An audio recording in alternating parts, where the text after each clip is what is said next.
Acts 23. I did some time in jail. It was Prescott, Arizona, and it was during their Western days when I was a little kid. I was probably about 5 years old, and the grand marshal of the parade, who was a guy named Festus. Do you guys remember Festus?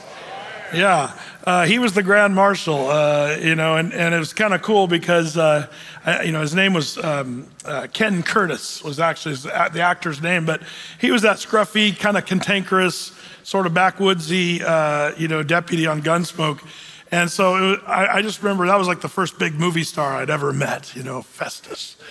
But the problem was my grandpa and I were just walking down the street of Prescott during Western days, and suddenly Festus walks up to us and arrests us and puts us in the jail that was right in the middle of the street there.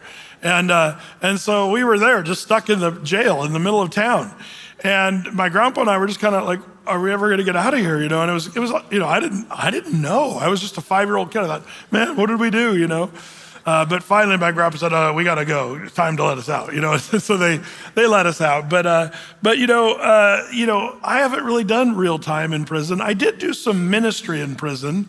And, it is kind of an interesting thing. If you've ever been in prisons or what have you, I did some interesting prison ministry at the Shoe down in Northern California. There's a prison where Charles Manson used to be, and it's scary in there, man. You go in and they just door after door closes behind you, and you start feeling a little bit like freaked out. It's a little bit claustrophobic, it kind of gives me a new appreciation for people that are in jail and prison because it's no cakewalk. But Paul finds himself often in jail. He's been in prison several times since we've met Paul, but tonight is no different. He's going to spend some more time incarcerated, and he didn't do anything wrong, but Paul's going to spend a lot of time behind bars during this last season of his life. And we even saw kind of how it ended up. Jesus himself would stand before the same Sanhedrin that Paul is going to stand before here in our chapter.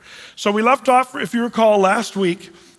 We saw, Paul sort of arrested, beaten by the Jews on the Temple Mount, then taken into custody by the Roman guards, interrogated for just a second, tied up, and was about to be scourged or whipped. And remember, Paul said, "I'm a Roman."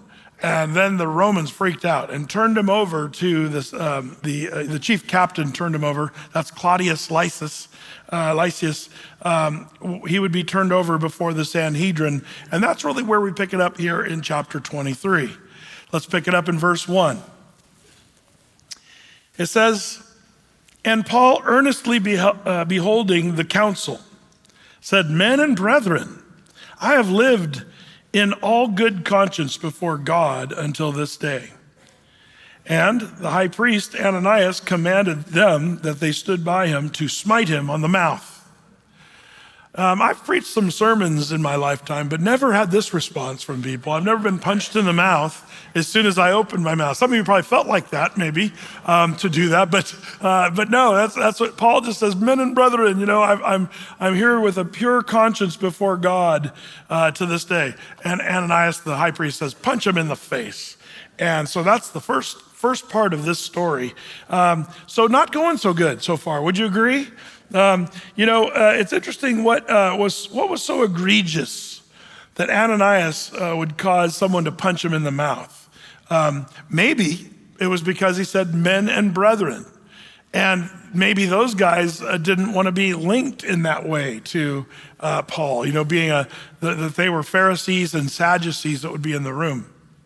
The customary greeting, by the way, if you were just a Jew going in talking to the Sanhedrin, would be to call them fathers, interestingly enough.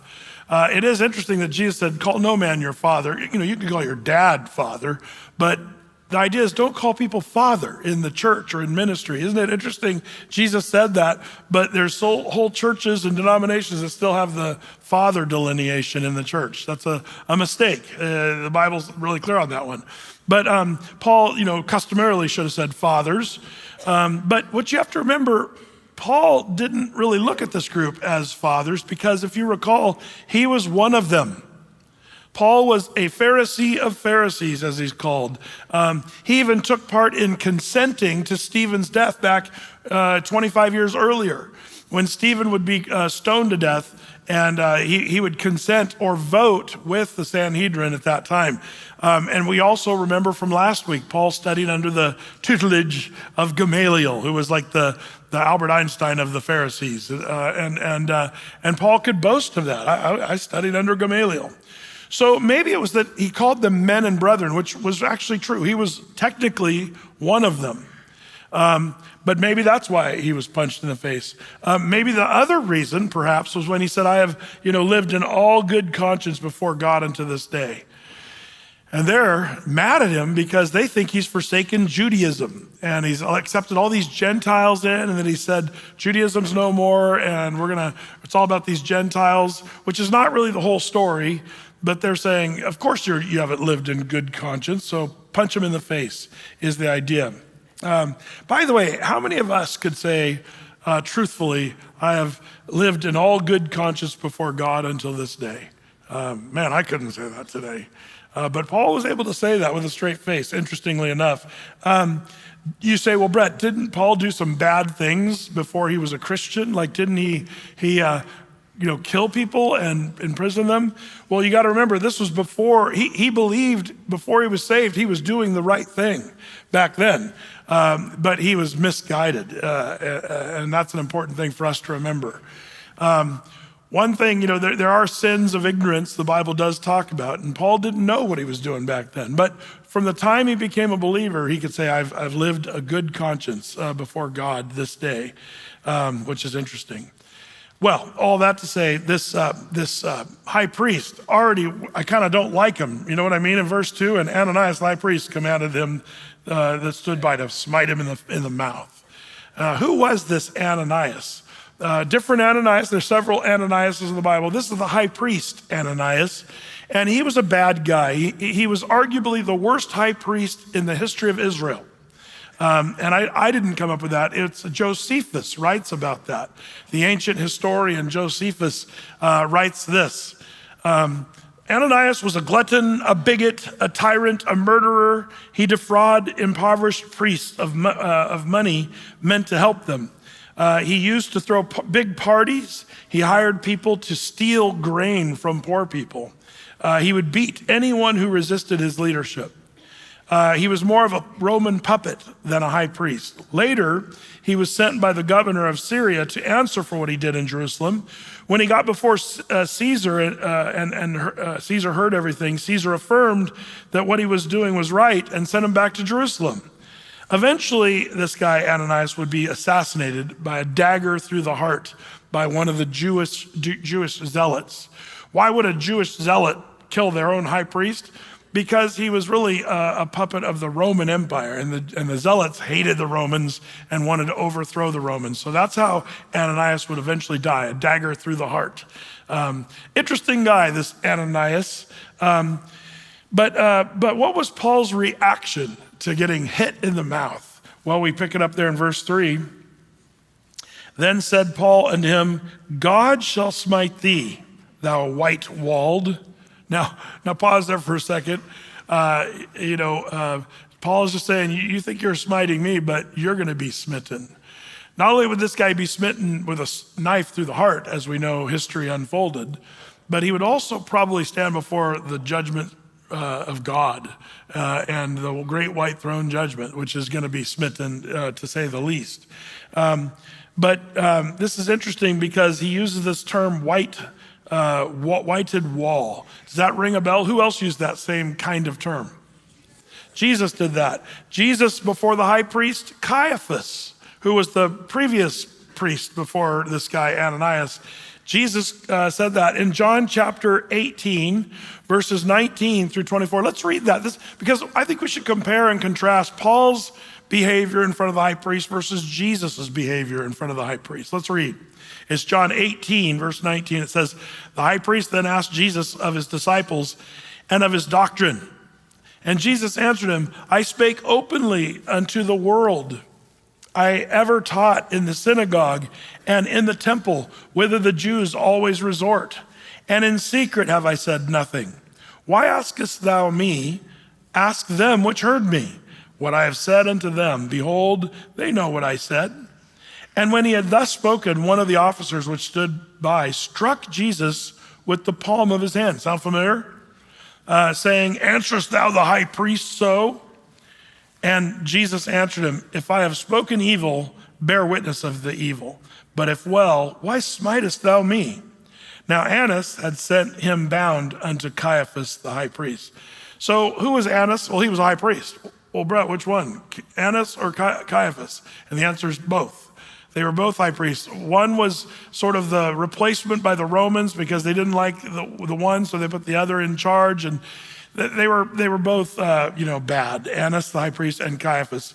But what I want you to see here is Jesus acted one way with the high priest, but Paul's going to act very differently than Jesus. And we're going to see Paul even seemingly back down on the way he's speaking to Ananias, the high priest. And so let's take a look and see if you notice much of a difference. In verse 3, the second part, it says, the whited wall. And Jesus, by the way, called them whitewashed tombs. That was a terminology that Jesus used, by the way. But in verse 3, it says, after, thou whited wall, for sittest thou to judge me after the law? And commandest me to be smitten contrary to the law? Now you got to be careful when you're acting with Paul, because Paul was a scholar concerning the law.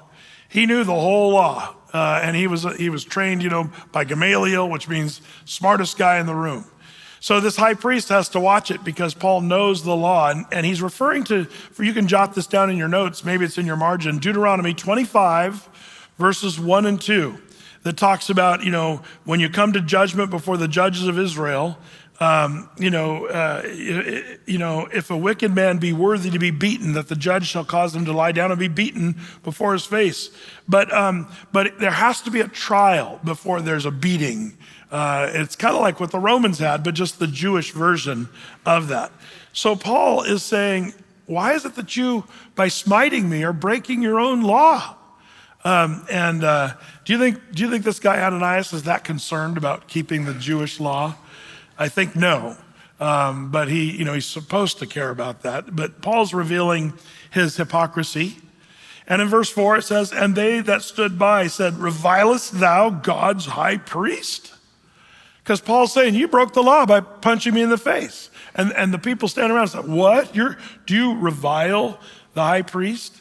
Now, before you read on, don't look down, look up. How do you think Paul's going to respond to that? Do you revile the high priest? Will Paul give him a piece of his mind?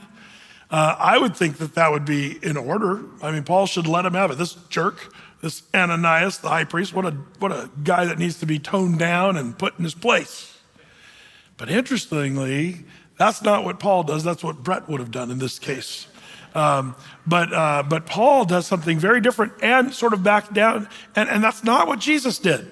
Notice it says in verse 5, then said Paul, I wist not, brethren, that he was the high priest, for it is written, thou shalt not speak evil of the ruler of thy people. Wow. Did you expect that from Paul? That's not what I expected, for him to say, oh, you're the high priest? I had no idea. Now, why does Paul do this? He's saying, because I wouldn't want to continue to be contrary to the high priest. Now, question, was Paul right and Ananias wrong? Hello? Yes, totally. But isn't it interesting that Paul says, I don't want to speak contrary to the high priest because of his position of authority. Paul is recognizing he is not the ultimate priority. Paul didn't realize that he was the high priest. Was Paul being weak? The answer is no. Paul is being biblical. How so? Well, let me just give you a quick version of this. Exodus 22:28 says, you shall not revile God nor curse a ruler of your people. Question, how are you doing, Athey Creekers, on this one? This is a hard one when I read this. And really, Paul is just doing what the Bible told him to do, not to curse the ruler of the people. We also see this in the New Testament, by the way. That we're not supposed to sit around and complain and curse our rulers. Man, it's really sad how Christians feel totally within their rights to curse our leaders. And we hear it all the time on social media. I hear Christians curse Trump. I hear them curse Biden and Obama and Clinton and Bush. Like, that's just been something that's gotten very commonplace in our country. And our country is so divided. Today, America is more divided, I think, than ever. But Paul would say that probably from the Old Testament, Exodus 22:28. But Paul would also make that case there in 1 Timothy chapter 2, verses 1 through 6. Let's read that just to remember what Paul wrote to us, also to Timothy. He said, I exhort, therefore, that first of all, supplications, prayers, intercessions, and giving of thanks be made for all men, for kings, and for all that are in authority, that we may lead a quiet and peaceable life in all godliness and honesty. For this is good and acceptable in the sight of God our Savior, who, verse 4, will have all men to be saved and to come to the knowledge of the truth. For there is one God and one mediator between God and men, the man, Christ Jesus, who gave himself a ransom for all to be testified in due time. So Christ is going to make it all good in due time. But meanwhile, what are we supposed to do? Are we supposed to gripe and grumble about our leaders? Complain about them? No, we're supposed to pray for them with supplications, prayers, intercessions, and giving us thanks for all men, but particularly for kings and those who are in authority over us. Now, what would you answer someone saying, well, Brett, Paul must have not known Trump or must not have known Biden because those guys are seriously troubled and we have to call out. Now, there is a place, by the way, for speaking truth. There's a place for that. But when it comes to our leaders, the Bible's clear on this one, that we should be careful to not sit around and gripe and grumble. We should be given to prayer. What would you say to someone saying, well, Paul must not have understood that we would have Trump or Biden as our leaders? What would you say? Yeah, one word, Nero. Who was the leader during Paul's time? Caesar Nero. That's who he's talking about. And Caesar Nero makes Donald Trump look like Ronald Reagan or somebody like all the things that people don't like about Trump or people don't like about Biden. Put all the worst leaders in America together and they're still not as bad as Caesar Nero was. He was crazy and killed all his friends and family. Somebody said it was safer to be Nero's pig than it was to be one of his family members. He was a horrible, horrible guy. And yet here's Paul saying we need to pray for those in our authority and the kings and those rulers that are over us, that we as Christians may lead a quiet and peaceable life in all godliness. That's the goal. So rather than barking around and just, making fun of or, I even hear Christians cussing at our leaders and stuff. Cussing's become fashionable again in the Christian world, and it should not be. We should not let any corrupt communication proceed out of our mouths, and it's important to do that. We're speak about things that are pure. We're supposed to lead a peaceable and godly, quiet life, not a loud cussing, thinking we're awesome sort of kind of mentality. This is harder than it seems, especially in this day where it's very trendy to bash away. So what not to do? Badmouth, complain, murmur. What we should do? Pray. Question, how much have you spent time praying for Tina Kotek? She needs prayer. Would you agree that she needs prayer? I need prayer, but she needs prayer too. Especially, there's some interesting things going on in Oregon, and Donald Trump spoke about Oregon yesterday and how they're going to come after our state. Now, again, we can talk about the issues, and that's important. I hope Oregon gets squared away on our issues with, things like boys and girls locker rooms and stuff like that. I hope we can get to where this gets solved. And so I do. I pray that the Lord's will be done with our president and with our governor, and we're supposed to be careful to do that. So it's kind of tricky. Should you pray for Nancy Pelosi? Yes. Some of you are like, nope. Repent. This is a hard one, I'll admit it. It's a hard one. But we're supposed to do that according to the Bible. And we're going to see this. This is why Paul is going to suddenly change his tune about the way he's addressing this guy Ananias. By the way, not just 1 Timothy 2, 1 through 6. Also, I'd like to remind you of Romans 13, 1 through 4. Let every soul be subject unto the higher powers, for there is no power but of God. In other words, God puts men and women in leadership roles, and we have to be subject to those higher powers. For there is no power but of God. The powers that be are ordained of God. Whosoever therefore resisteth the power, resisteth the ordinance of God. And they that resist shall receive to themselves damnation. For rulers are not a terror to good works, but to the evil. Wilt thou then not be afraid of the power? Do that which is good, and thou shalt have praise of the same. For he is the minister of God to thee for good. But if thou do that which is evil, be afraid, for he beareth not the sword in vain. For he is the minister of God, a revenger to execute wrath upon him that doeth evil. So we're to obey those in authority over us. Now, one of the things you have to deal with is, what if the powers that be ask you to do something that is contrary to the Bible? Well, that's something I don't believe we have to obey. We have to obey God. God is our number one. We're to obey all the things of God. And we're living in days that are becoming more and more tricky. Even the coronavirus thing, when Athey Creek decided to open our doors and say, we're not going to, do what they were telling us to do, it had more to do with us. There's a couple of reasons why we felt to do that, but one is we're not to forsake the assembling of ourselves. And that's something the Bible has been very clear on. But our case was even easier than that, because at the same time our governor was saying, close down, except for if you're a marijuana dispensary or a strip club, you can go there. But churches, no way. We just said, that's contrary to what the Bible says. But what's interesting, the Bible is the number one document I submit to. But as it turns out, we have a wonderful little thing called the Constitution of the United States. And that's where Athey, with them, we knew what the Bible said for us, but with them, we said we're exercising our constitutional right to not have government interfere with our religious practices. And there's no wiggle room there. It was funny because while our governor at that time, Brown, was saying you can't meet, meanwhile, the chief law enforcement officer of the United States, the Attorney General, was saying churches should start regathering, get together again. So then you have to say, do we obey our governor or do we obey our Attorney General? They were saying two totally separate things. So they were confused, but as it turns out, our Constitution says, no, you have the right to worship. Now, what if they took that away someday? Well, that's where, like the early church, it was illegal in some places for them to meet, and they became persecuted, but they kept meeting. They met in underground places and places where they wouldn't be found. And, sometimes they had to go against the laws of the land because of the corruption. So if you're going to break the laws, you better have a good, solid biblical case of why you're doing that. That's just kind of important.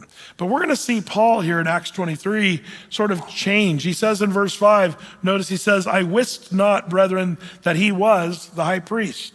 The ESV says, I did not realize that he was the high priest. Why did Paul, the apostle, not know Ananias was the high priest? Have you ever thought about that? Seems like something Paul should have been aware of. There's a few suggestions. Suggestion number one, maybe some suggest that it's Paul's poor eyesight. Did you guys know Paul had a problem with his eyes? That's why most of the time people wrote, they transcribed his letters. He'd speak the letters and somebody else would write them. But Galatians chapter 4, verse 15 says that he bare record of the people who loved him, that if it had been possible, you would have plucked out your own eyes and given them to me. That's what Paul said. Like that's how much he thought they loved them, which is true. So some would argue, man, he just couldn't see very well. Argument number two, Paul had just been gone from Jerusalem for so long. He's been on these 3 missionary journeys for the last 20 plus years, and maybe just lost touch with who the high priest was. That's possible. Could have been confusion. in Jerusalem's political climate there and just not knowing. Maybe option number 3, do you remember this is at nighttime when the Romans turned Paul over and there's a quick meeting of Sanhedrin at nighttime. Maybe they weren't wearing their usual garments because it was late at night, which would signify who they were. So there's reasons why scholars debate Paul didn't recognize who the high priest was. But he says in verse 5, thou shalt not speak evil of the ruler of thy people. So this is Paul sort of backing away from his previous posture. So whoever's in office, we're called to pray. Well, verse 6 goes on.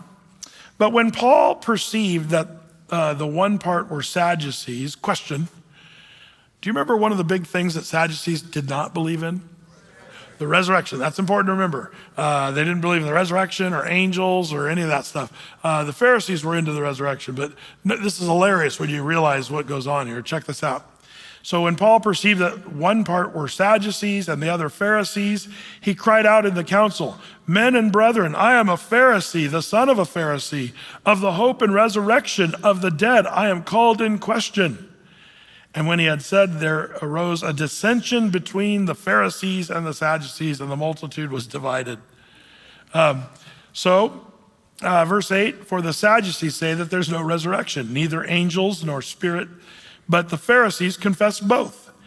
And there arose a great cry, and the scribes that were of the Pharisees' part arose and strove, saying, we find no evil in this man. But if a spirit or an angel hath spoken to him, let us not fight against God.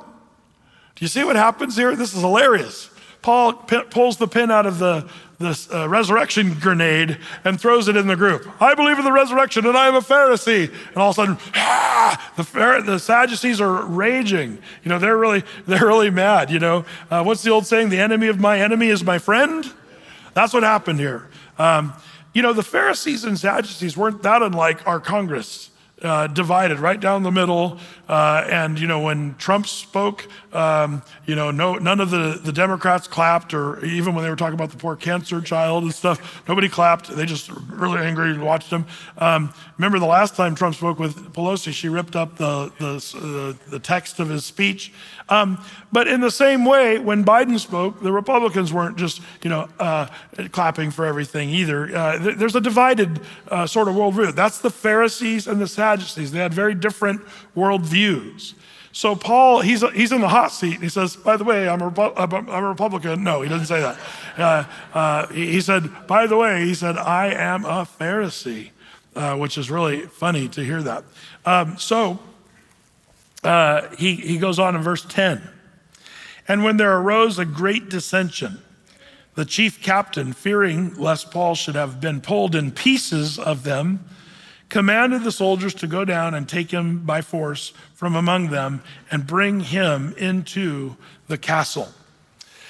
Now, what castle are we talking about? Well, it's a place called Antonia's Fortress. We'll talk about that maybe a little bit more, but Paul only gets these little bit of words out. I'm a Pharisee and I believe in the resurrection. And now what happens? The Roman chief captain, Claudius Lysias, pulls him out of the commotion. Why? Because they're going to tear him limb to limb. That's what it says here. There was such division here. So pulls him from the commotion, not because the Romans liked Paul and wanted to protect him. Why do you think the Romans were concerned about this? Remember, they just dropped him off at the Sanhedrin, said, you guys deal with this guy. Why are the Romans engaging again here? Anybody want to take a stab at it? Yeah, the Romans are really worried about uprisings because back in Rome, they were saying whoever's in charge in the Jerusalem, Judea, and even Caesarea, whoever's in charge there better keep the peace, or else you might end up in some crazy place where you'll be banished. So these Romans were very serious about saying, man, we gotta crush any uprising, we gotta stop it, but we can't kill people because last time we did that we got in trouble. So they were trying to calm things down without killing everybody. They were sort of in a pickle, just like Pontius Pilate was, if you remember, during the time of Christ. Remember Pilate's 3 strikes and you're out thing? This is a similar situation. So the Romans are like, man, this isn't working. We dropped him off at the Sanhedrin and they want to pull him limb to limb. So, Claudius Lysias pulls him out of there and brings him to the castle, otherwise known as Antonia's fortress. Verse 11, and the night following, the Lord stood by him and said, "Be of good cheer, Paul." Don't you love this? We looked at this section on Sunday, be of good cheer. And the times the Lord says, be of good cheer. If you missed that, highly recommend you listen to that teaching, because I think it's a life changer. It has been for me. But Jesus is always saying, be of good cheer. And then he gives you reasons why. Same here. Paul, be of good cheer. He's had a pretty rough night. He's been punched in the face, beaten, chained, almost scourged with a scourge, almost torn limb to limb, and now he's sitting in a jail cell, and the Lord shows up next to him. It reminds me of Hebrews 13, 5-6. I will never leave you or forsake you.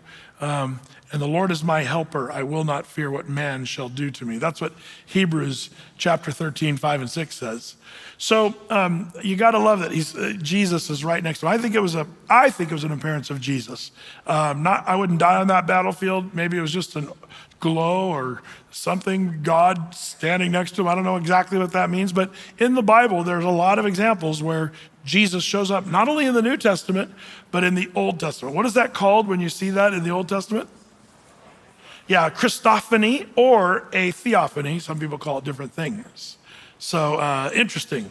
Well, we looked at this over the weekend. Be of good cheer, Paul, for as thou hast testified of me in Jerusalem, so must thou bear witness also at Rome. You say, why is that good news? Because he's going to survive Jerusalem.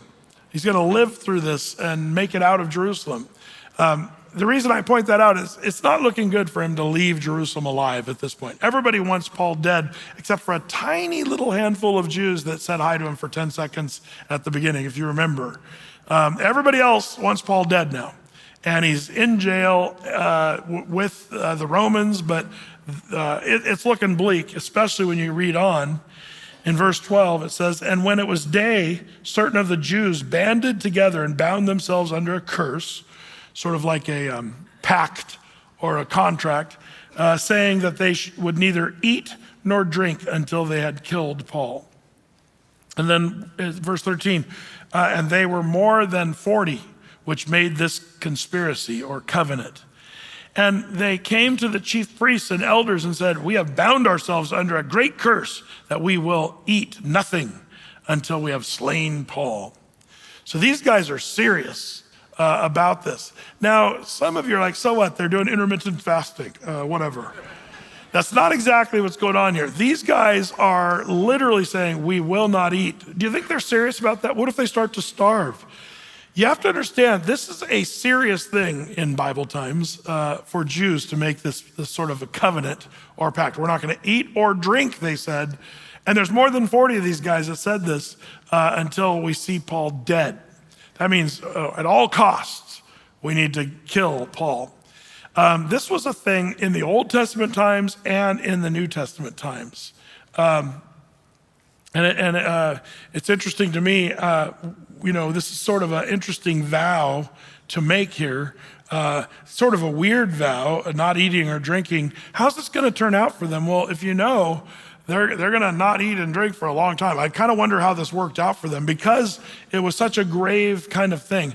Let me show you an Old Testament example of this. Would you keep your finger here in Acts 23 and go with me to 1 Samuel chapter 14. Go to the Old Testament real quick. 1 Samuel chapter 14. Saul, the evil king of Israel by this time, was not doing well in battle against the Philistines. And Jonathan, Saul's son, is out there doing well in battle. Jonathan's like the hero, Saul's the loser, but they're not necessarily in the same exact place. But let's read, it's 1 Samuel 14. We'll start in verse 24. 1 Samuel 14:24, it says, and the men of Israel were distressed that day, for Saul had adjured the people, saying, cursed be the man that eateth any food until evening, that I may be avenged of mine enemies. So none of the people tasted any food. Can I just say, dumb. That is the dumbest thing you can do. You're a king and you say, guys, I need you to fight good, so we're not gonna eat any food. As a guy who loves a quarter pounder, and if I'm gonna go to battle, I better have a quarter pounder before battle, or some spaghetti or something. It gets carved up or you know what I mean? But these poor guys, you can't eat anything. So they're gonna go out there, weak, having to fight these battles. Dumb, really dumb. Saul was pretty dumb sometimes. Verse 25, it says, and they of the land came to a wood, and there was honey upon the ground. Just honey laying there on the ground. And when the people were come to the wood, behold, the honey dropped. But no man put his hand to his mouth, for the people feared the oath. But Jonathan, verse 27, heard not when his father charged the people with the oath. Wherefore he put forth the end of the rod that was in his hand and dipped it in the honeycomb and put his hand to his mouth, and his eyes were enlightened. I love that scripture. Have you ever felt that way? You're just dying because you're hungry and you're just feeling weak, and then you eat something delicious and suddenly your eyes are enlightened. You feel your life returning to yourself. You know when you're on vacation and you get hangry and you've been traveling, you just didn't have time to eat, and everybody's getting at each other. As soon as you have food, suddenly it's all love and petunias again, Food does that. So Jonathan, he's there eating the honey, and then verse 28, then answered one of the people and said, thy father straightly charged the people with an oath, saying, cursed be the man that eateth any food this day. And the people were faint. Then said Jonathan, my father hath troubled the land. See, I pray you, how mine eyes have been enlightened, because I tasted of a little of this honey. How much more if haply the people had eaten freely today of the spoil of their enemies, which they found, for had there not been now a much greater slaughter among the Philistines? And they smote the Philistines that day from Michmash to Aijalon, and the people were very faint. And the people flew upon the spoil and took the sheep, oxen, calves, and slew them on the ground, and the people did eat them with the blood. Well, as it goes on, Saul finally finds out what Jonathan did. Look at verse 43. And then Saul said to Jonathan, tell me what thou hast done. And Jonathan told him and said, I did but taste a little honey with the end of the rod that was in my hand, and lo, I must die. And Saul answered, God do so and more also, for thou shalt surely die, Jonathan. Does this sound like a sane guy saying, sorry, son, you had a little smidge of honey when I cursed everybody that's going to eat. So sorry, you got to die. Yep, you're right. Well, that just shows how crazy Saul was by this time. By the way, is anybody watching the David series on TV? Just got to say it as a pastor. It's really awesome if you don't care what the Bible actually says. It's a great show. It's really entertaining, great story, just not in the Bible.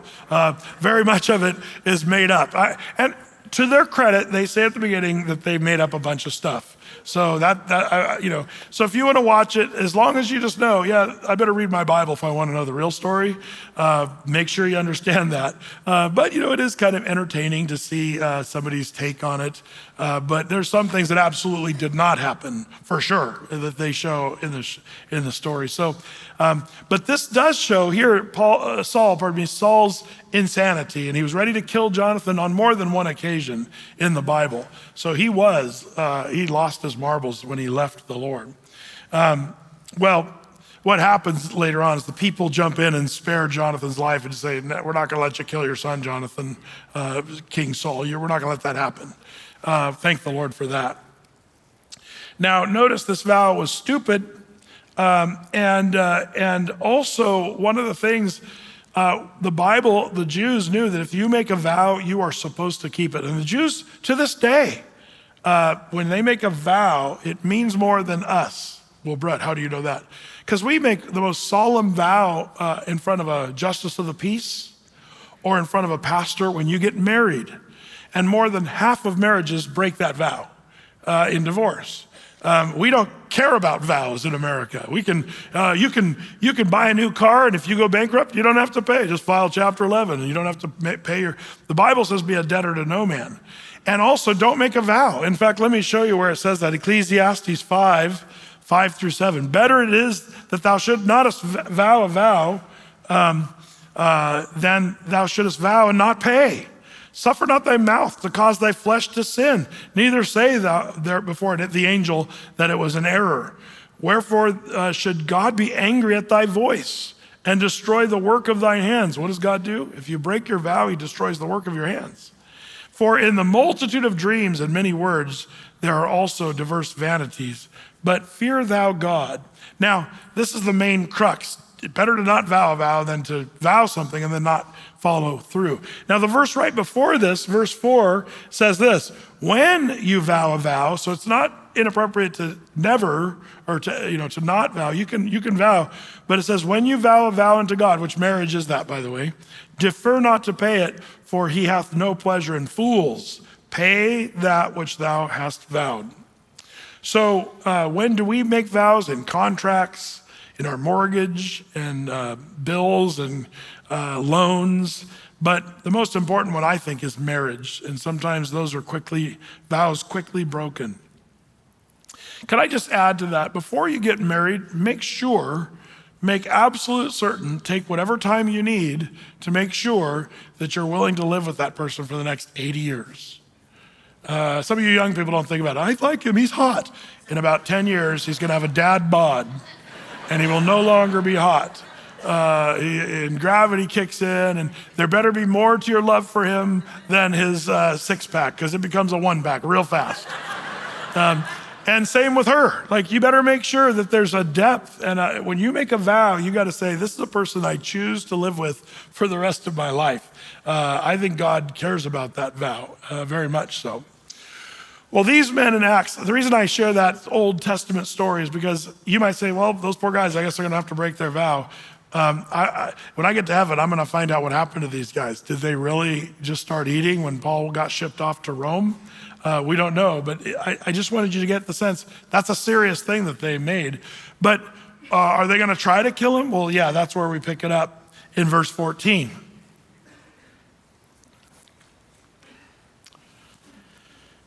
It says there, and they came to the priests and the elders, said, we have bound ourselves under a great curse, that we will have nothing to eat till we have slain Paul. Verse 15, now therefore, you with the council signify to the chief captain that he bring him down unto you tomorrow, as though he would inquire something more perfectly concerning him. And we, or ever he come near, are ready to kill him. Now what's going on? They come up with a little sinister plan. They said, okay, you guys call for Paul in the morning to come back in to be, drilled a little bit more on some stuff. But on the way, we'll lie in wait, and we're going to hide these 40 plus guys, and we're going to take him and kill him. And they thought, good plan. But then what happens? This is great. Verse 16, and when Paul's sister's son, that's Paul's nephew, and he is a little boy. We know that by later text here. When Paul's sister's son heard of their lying in wait, he went and entered into the castle, Antonia's fortress, and told Paul. So this little boy goes into the castle where Paul's in prison and says, hey, these guys are going to lie in wait and try to kill you. I overheard them. Where did he hear this? I don't know. The little kid was somewhere where it was an earshot of the plan. Maybe it was in some tavern where they're, swigging the brews and they're talking about their evil plan, and the little kid somehow heard. I don't know how he heard it, but he heard it. But I do want to say this. I think it was God. I think God is the one who allowed the little kid. A secret is something you tell someone only one at a time. That's the way it is. Especially ask some of our leaders right now. Did you guys hear about our leak that happened? They were using social media to, it's funny to watch everybody get really upset about this, Democrats, Republicans, and all this stuff. But if you actually talk to real military who are conservative or whatever, the most conservative, they all say, no, that was a big mistake. It was a very severe mistake, and it puts our military in danger.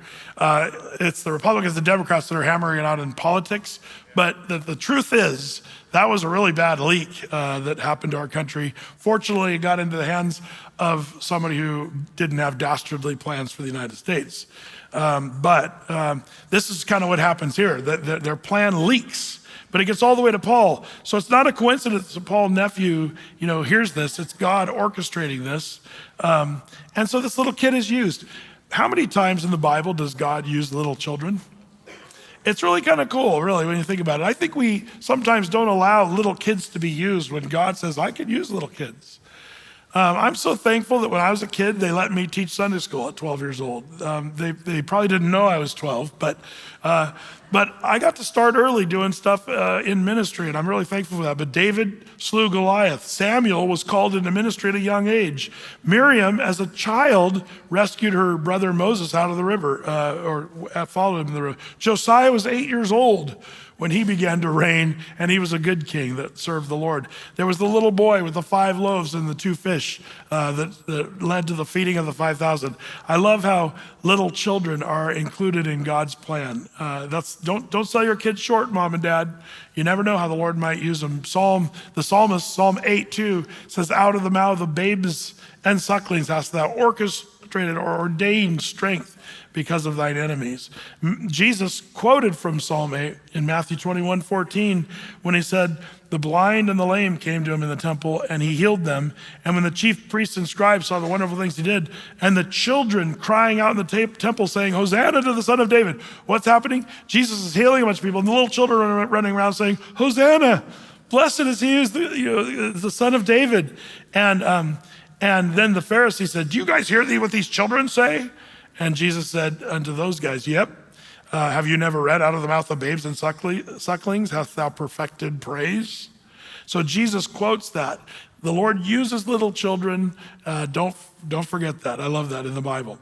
So how do we know he was a kid and not just a young man? Because you might think that. Well, we get a little more here in verse 17. It says, then Paul called one of the centurions unto him and said, bring this young man unto the chief captain, for he hath a certain thing to tell him.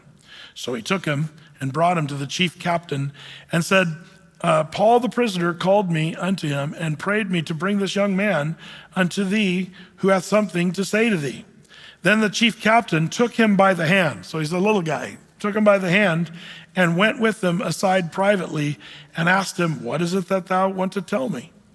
And he said, the Jews have agreed to desire thee that thou wouldest bring down Paul tomorrow into the council, as though they would inquire somewhat of him more perfectly. But do not thou yield unto them, for there lie in wait for him of them more than 40 men, which have bound themselves with an oath, and that they would not eat nor drink till they have killed him. And now they are ready, looking for a promise from thee. So the chief captain then let the young man depart and charged him, see thou tell no man that thou hast showed these things to me. It's interesting how Paul is able to see the kid in Antonia's fortress, but he's also able to tell the guards, hey, go let this little kid, he's got something to tell him. And they kind of do what Paul says, which is kind of interesting. I think that's the grace of God. But now this leader knows, oh man, we can't just haul Paul out tomorrow. These guys are all lying in wait, and more riots and more problems for me. So what does he do? How does he fix the problem? Well, Claudius Lysias listens to what he says, and so check it out. It says, verse 23, it says, and he called unto him 2 centurions, saying, make ready 200 soldiers to go to Caesarea, and horsemen 70, and spearmen 200, at the 3rd hour of the night, which is like 9:00 p.m. And provide them beasts that they may set Paul on and bring him safe to Felix the governor. And he wrote a letter after this manner. We'll get to that in a second. So here's Paul in prison. 40 guys are going to lie in wait, ready to kill him. But the Romans say, we got to get this guy out of here. I told you Paul was in big trouble. He was there. The Jews wanted to kill him. Everybody doesn't like him. The Romans were going to scourge him. But isn't it interesting when you have big problems? Would you agree Paul has big problems here? He's got big problems, but like we as Christians like to reiterate, we have a big God, don't we? I've seen that where, I just think, I'm going down. It's not going to work. This is going to go really badly. And then the Lord just shows up. How many times does the Lord flex his mighty arm and show us that he's in control? This is a great example of that. You think, wow, there's 40 guys, more than 40 guys that want to kill Paul. But if you think about it, how many soldiers did just Claudius Lysias just employ for Paul's escort? Well, if you missed it on the King James, 470 soldiers. That's 200 soldiers that were spearmen, 70 horsemen, 200 regular soldiers, 470 in all. And he set Paul on a horse, which he doesn't even need to walk. He's on a horse, which usually the horse was a place of honor in those days, maybe. But it seems that the wording here is that he's on a horse. And they're going to escort Paul away from Jerusalem back to Caesarea. Now, why Caesarea? Because Caesarea was the main hub of Roman rule. Caesarea was the capital city of that area for the Romans. And Felix was the guy who was large and in charge. Claudius Lysias answers to Felix. Now, before we kind of get into that, who is this Felix guy? Well, he's in a similar place that Pontius Pilate was in. But maybe even more in charge. Some people believe he was actually one of Pontius Pilate's later successors. This is an actual medallion of a coin. It's a woodcut engraving of a coin that was said Felix, and he was the prefect of that area. His full name was Antonius Felix, fourth Roman procurator of Judah province in 52 to 60 AD. Now, the thing that's interesting about this guy, Felix, he was once a slave. He was a slave who was then made a free man by Antonia. Do you remember I already used that word Antonia tonight? What was that in? Antonia's fortress. What was that fortress? It was the Roman fortress in Jerusalem named after Antonia, who was Emperor Claudius's mother, okay?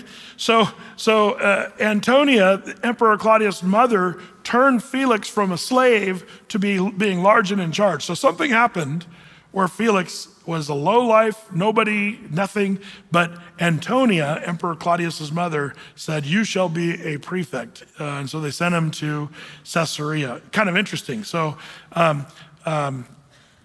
with that said, Tacitus, who is a Roman historian, kind of like Josephus, he wrote about Felix in his ancient writings. He says this: Felix was the master of cruelty, powers of a king, but spirit of a slave. That's what they said about him. He was a scoundrel who exploited political situations, encouraged conflicts, confiscated any loot available. During his rule, the countryside became anarchy. The mountains of Judea ran rampant with guerrilla fighters. He was hated by virtually everyone. So Paul's headed over to see Felix. Good times. Now, here's the letter. We're about to read the letter written to Felix from Claudius Lysias. And it's right here in verse 25. It says, he wrote a letter after this manner. Verse 26. Claudius Lysias unto the most excellent governor Felix, sending greeting. This man was taken of the Jews and should have been killed of them. Then I came with an army and rescued him, having understood that he was a Roman. And when I would have known the cause whereof they accused him, I brought him forth to their council. Now pause for a second. Did you notice that Claudius Lysias left something out of the story? He left conveniently out. We bound him up and we were going to scourge him. They didn't say that. Why did they not say that? That would have got him in big trouble. So they kind of left that part out of the story. We helped him. We came to his rescue. It was awesome. But he left out the part where they were going to scourge him because that would have got him in trouble. I think that's funny. Well, verse 29, he brought him to their council. Verse 29, whom I perceived to be accused of questions of their law, but to have nothing laid to his charge worthy of death or of bonds. And when it was told me how that the Jews laid wait for the man, I sent straightway to thee and gave commandment to his accusers also to say before thee what they had against him. Farewell. Now, what's this all about? He's yours, tag, bye. That's what he's doing. Claudius Lysias is just kind of going, man, I don't want anything to do with this. He's your problem now. Now, so at 9 o'clock at night, 470 soldiers escort Paul on a horse to Caesarea. So now we're back in Caesarea, so I'm going to change my background back to the Caesarea aqueduct where we are, and we'll find out. Paul's going to remain here for a couple years in his life. So it's not, his dwelling in Caesarea here is not going to ever really be biblically clear of what kind of environment he's in. Is he in jail? Does he get to walk around freely? Does he have guards stuck with him? Not sure if he was chained up or in prison or free to move around, just told not to leave town. We don't really know. But he was stuck there. So Caesarea is on the Mediterranean Sea. And so we keep reading here. It says verse 31, then the soldiers, as it was commanded them, took Paul and brought him by night to Antipatris.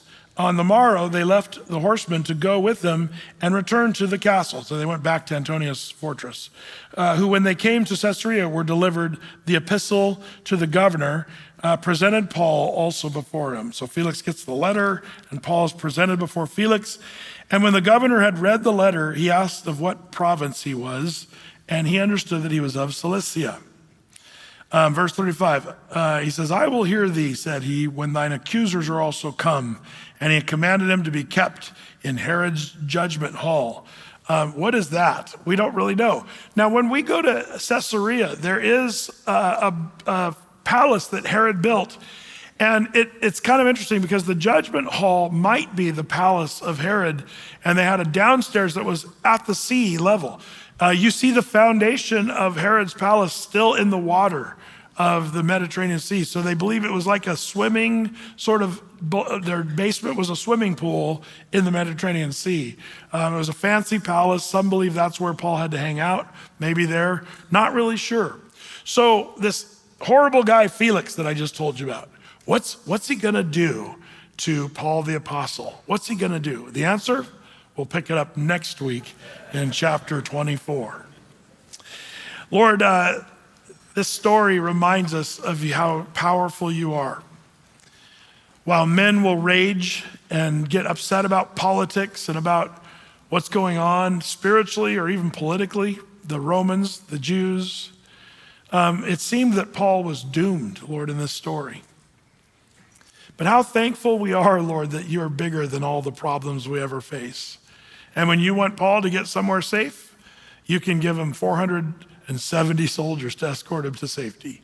Lord, we know that there's an appointment for each one of us to die. But we also know that that appointment is not going to happen until you want it to happen.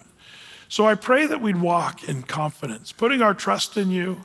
Lord, not being afraid of the circumstances we're in. Help us to keep our eyes on your son, Jesus, the author, the perfecter of our faith. We see Paul being battered around by these people and not even really getting a word in edgewise, and yet you still have words for him to share all the way to Rome. So help us not to be weary in well-doing. You tell us in due season we'll reap a harvest if we faint not. So would you strengthen your church? Lord, for those in this room, for those watching online tonight that are in dilemmas, difficulties, challenging circumstances, Lord, may they remember this story, how you are in fact in control and nothing's too hard for you. May we keep our eyes on you, Lord. Give us strength. And when our spirit is willing, but our flesh is weak, would you intervene? And by the power of your spirit, give us faith to put our trust in you. So we ask these things knowing, Lord, you've heard our prayer and we thank you. In Jesus' name, amen. Amen. Well, there you have it. Let's stand together. The Lord bless thee and keep thee. The Lord make his face to shine upon thee and be gracious unto thee, and be gracious unto thee. The Lord lift up his countenance upon thee and give thee peace. God bless you, and we'll see you this weekend. You're dismissed.